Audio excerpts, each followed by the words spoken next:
says the result. He says, so that things which are seen were not made of things which do appear.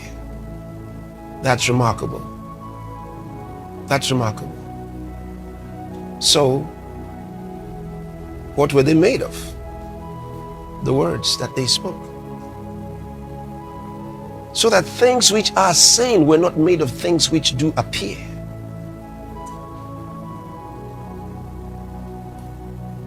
We have to know our purpose. There are a lot of people who live an empty life. I mean, they're just there. They're completing the square. They're coming and going. All they ever think about is themselves and then maybe their families, and that's enough. They just want to live happily in peace. That's all. No, that's a terrible life. Not a good way to live.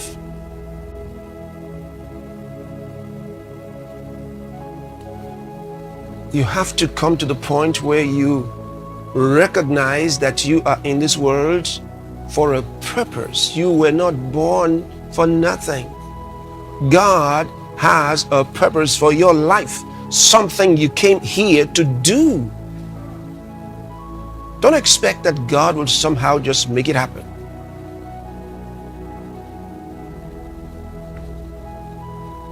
Remember, you were made the mankind of God. You're not just some two-legged animal moving around in the world.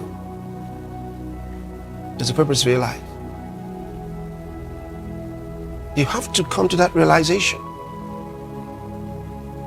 that if you don't do something about your times, your life, as it relates with those who come into your world and what comes into your world or goes out of it, be a loser. Others will decide what happens, and you'll be a victim. And then you answer to God for it. That's the worst part of it, because you have to answer to God for your failure, for living an empty life. Don't forget, Jesus said, for every useless word that men speak, they shall give account on the day of judgment. For speaking useless words, inoperative words. If you're going to give account for words that were useless, what do you think you're going to give account for a life that was useless? How could you live that many years without an impact on your world? Without a kingdom impact on your world? What life have you lived?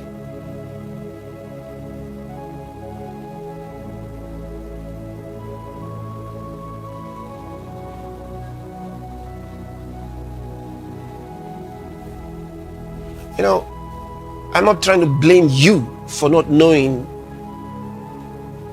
that your life has a purpose. No, you might have grown up that way. I mean, it doesn't take a lot to be a parent. It doesn't take a lot.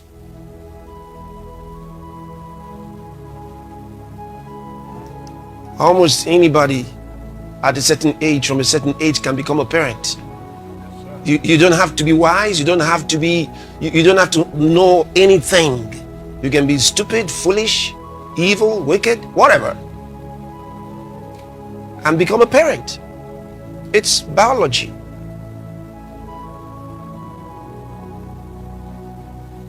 But it takes a whole lot more to raise children.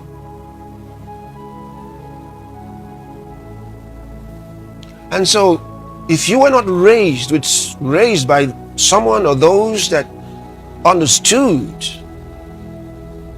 with the wisdom of God, how could they have raised you with that knowledge? A knowledge they didn't have? A wisdom that they didn't have? So,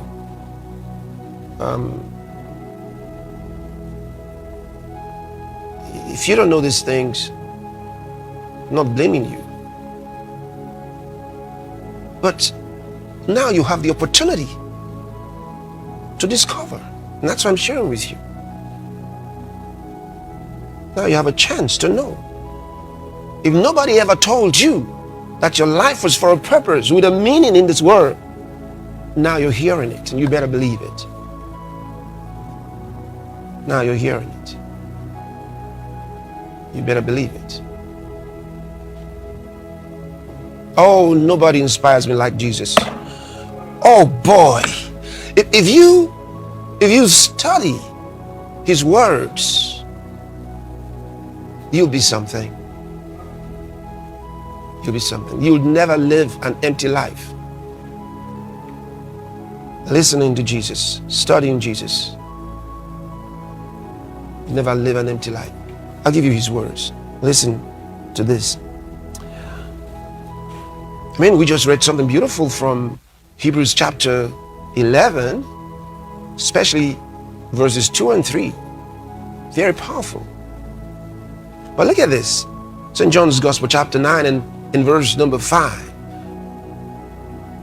Hear him for yourself. As long as I am in the world, I am the light of the world.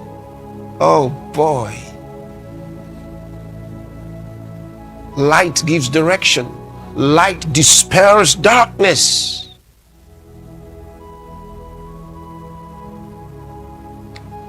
Light reveals truth. In fact, light is truth. But look at that. As long as I am in the world, I am the light of the world. As long as I am in the world, I am the light of the world. What does he think of us? What does Jesus think of us when he talks like this? I can tell you. St. Matthew's Gospel,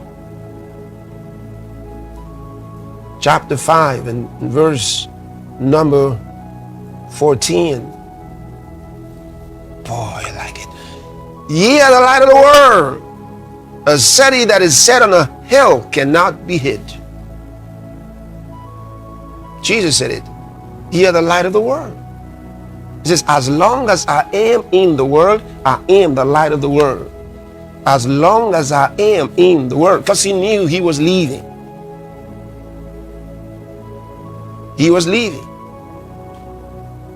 And we ought to know we are leaving too.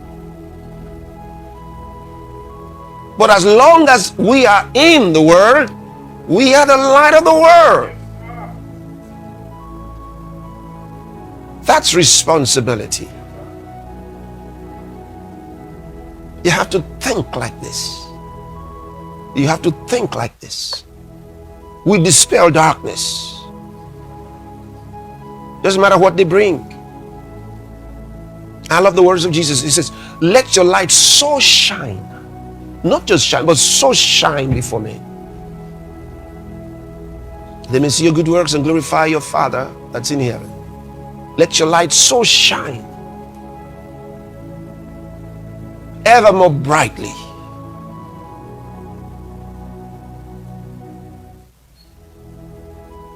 Let me read you more of his words. You're going to love this one. St. John's Gospel chapter 8, and we're reading from verse 12. Then spake Jesus again unto them, saying, I am the light of the world. He that followeth me shall not walk in darkness, but shall have the light of life. Can you say that? I mean, can you say, if anybody follows you, they will not lose their way? Oh, I've declared that many times. Sure.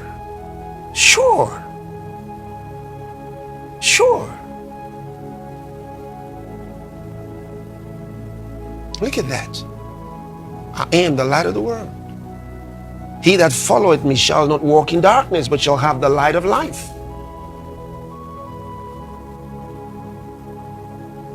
You know, when Paul wrote a letter to Timothy, he says, I want you to meditate on these things. He says, I want you by these words to save yourself and those who hear you. You save your life and those who hear you. Can your life become that dependable that others can be saved by you because they listen to you and their lives get better?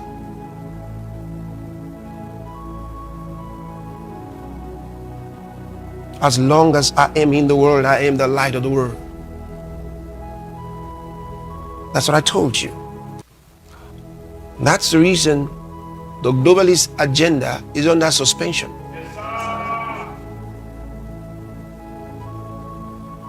Because we are still here. And as long as we are here, they cannot have their way. Because their way is satanic, it's devilish, it's based on falsehood, deception.